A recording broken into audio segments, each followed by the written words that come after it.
chapter number 11, Evaporation and Precipitation. In this chapter, we are going to discuss what is evaporation, what affects evaporation, what is precipitation, and what are the different types of precipitation. Before getting into the chapter, let's have a warm-up. Jay and his sister Mia were helping their parents to dry the washed clothes. Mia was very small.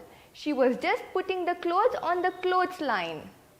Her brother tells that is not the right way to dry clothes. She should always spread out so that the clothes will dry faster. Do you know why clothes should be spread in order to dry faster? One of the components of air is water vapor. It is always there and everywhere on the earth, but we usually do not feel it. We only feel the presence of water when it is too high or too low. When the air is very dry, our skin feels dry and chapped. The presence of water vapor in the air is very high, we feel clammy or sticky. The amount of water vapor in the air depends on the evaporation that occurs in that area. Evaporation occurs when the water bodies are exposed to the heat of the sun. On the surface of the earth, we have water in some water bodies. In some places, we have more water bodies and in some places, we have less. Water from these water bodies gets evaporated and forms water vapor. Some water bodies in turn gets replenished with water through precipitation. And so the water cycle goes on. There are two main components of water cycle, evaporation and precipitation. Through water cycle, the water gets circulated in the atmosphere. Evaporation and precipitation make balance in surface water and make water a renewable resource. Let's just think why evaporation and precipitation are important. Imagine a world with water but no water cycle. This means there is no evaporation and no precipitation. The rivers will flow into the sea. The water in the lakes and ponds will be used by plants and animals. After some time, the surface fresh water will be finished. Then how will living things live on the land? That's the reason water cycle is very important. The water gets evaporated and falls back on the surface of the earth, and this replenishes the water bodies. This continuous process makes water a renewable resource. Now let's discuss what evaporation is. Evaporation is a part of the water cycle. The heat from the sun evaporates water from oceans, rivers, lakes, etc. and the moisture in the soil. Evaporation occurs when the surface of water is exposed to air. This allows molecules of water to escape and form water vapor. Any water exposed to air and heat can evaporate. This water may be in a puddle, a lake, a stream, and so on. Evaporation and transpiration both add to the water present in the air. So they are together called evapotranspiration. It is a fact that the water does not evaporate in the same rate at all locations and in all seasons.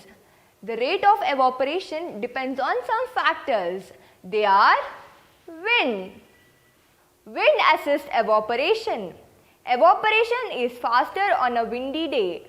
For example, in a rainy season, clothes dry faster under a fan. As wind moves the air, it causes the air to expand. This expansion creates more room for additional water vapor. So more and more water from the clothes keeps evaporating. Heat. Heat increases evaporation. The hotter it is, the more evaporation will happen. For example, in summer, clothes dry faster than in winter. Evaporation can take place at any temperature, but applying heat to a water body makes the molecules of water to expand. This makes it easier for the molecules to escape and become water vapor. The exposed area of water. Increase in the surface area exposed increases evaporation. As the water is spread out, more number of water molecules have a chance to get escaped. For example, take a wet cloth and spread it out. It dries quickly than when it is folded. Dry air. Dryness of air assists evaporation. The drier the air is, the more water vapor it can take in. For example, clothes dry faster in summer when the air is dry than during the monsoon when the air is not dry. There is a limit how much water vapor can be entered into the atmosphere. When the maximum limit is reached, the water vapor in the atmosphere is said to be saturated. The amount of water vapor in the air is referred as humidity. The more the water vapor in the air, the higher is the humidity. Did you know why swimming pools are covered when they are not in use? Yes, it is because to save water from evaporation. An average pool has 8,40,000 liters of water in the pool, and we might lose 3 liters of water per day if it is not covered. Now let us discuss about precipitation. Once the air gets saturated with water vapor, the air gets cooler. Condensation takes place. Water vapor condenses to form rain clouds. Precipitation happens when the water vapor has condensed to a level where water droplets formed are now ready to fall back on the earth as rain. Precipitation always comes from the clouds.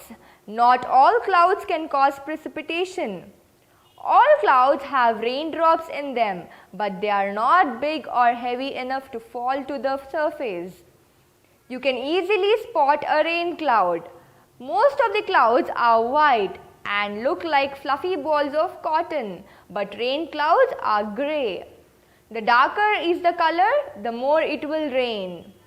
Precipitation happens in different forms.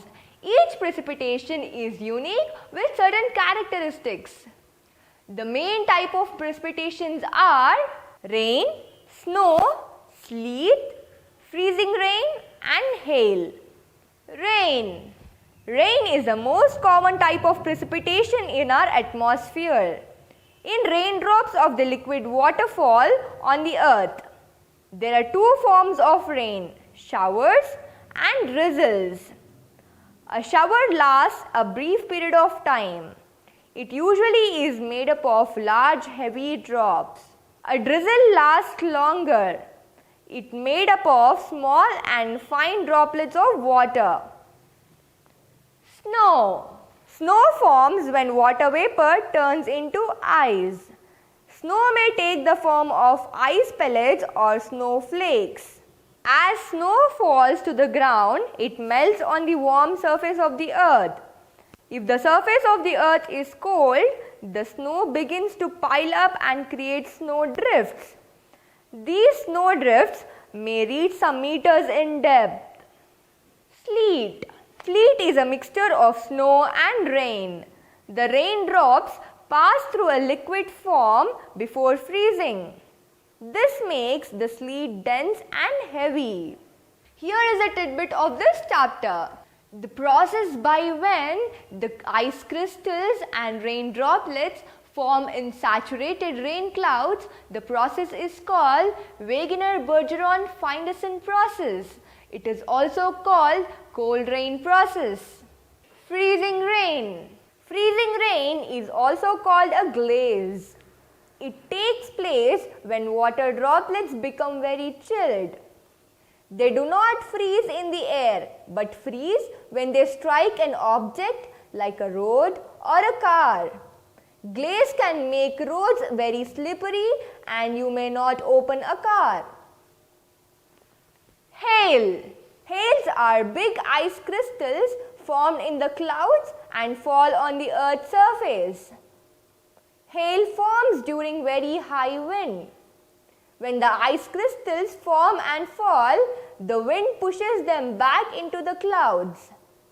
These ice crystals become bigger and again fall, and again the wind pushes them back. This may happen a number of times. The crystals become too heavy and the wind cannot push them back into the clouds. Then these big ice crystals fall to the earth and they are called hails. The factors that determine the level and kind of precipitation that falls in the area are the temperature of that area.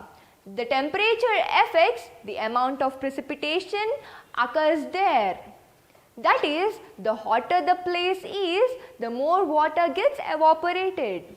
This means the air surrounding in that area will also get saturated with water vapor. That means it rains more. Land formations such as mountains. It always rains a lot on mountains than on low-lying areas. When the cloud gets encountered with mountains, they are forced to push up to cross it. As the cloud comes up, it cools down because it's already cooler there. This cool air condenses the water vapor and it rains. Humidity. More humidity means the air is saturated with water vapor. So the condensation will also be more. Oceans are vast water bodies and they are open to evaporation. The more surface area is exposed, the more is the evaporation. Coastal areas are mostly humid owing to high evaporation. This results in more precipitation in the coastal areas as compared to the plains. The amount of precipitation that an area receives is called an area's average annual precipitation. The area with low average annual precipitation are dry and have no life. These are called deserts. But rainforest, these areas have high average annual precipitation. So these areas are teemed with life. Let's explore. Find out what is the average annual precipitation of the area where you live. Compare it with national's average. Is it higher or lower? Here is the science top-up of this chapter. Every mountain has two sides, windward and a leeward. Windward always receives the wind. The leeward is the other side of the mountain. When the rain cloud hits the mountain, it rains on the windward and the remaining and leftovers fall on the leeward. This makes the leeward side very dry. Here is the glossary of this chapter. Desolate, uninhabited area. Snowdrift, a bank of snow heaved by the wind. Here is the mind map of this chapter. The water cycle. The water cycle is divided into two main components, evaporation and precipitation. The process of changing liquid to gas is called evaporation. The process of changing gas to liquid is called precipitation. Evaporation leads to the formation of clouds. There are different types of precipitation. They are rain, snow, sleet, glaze, hail. There are two types of rains, drizzle, shower.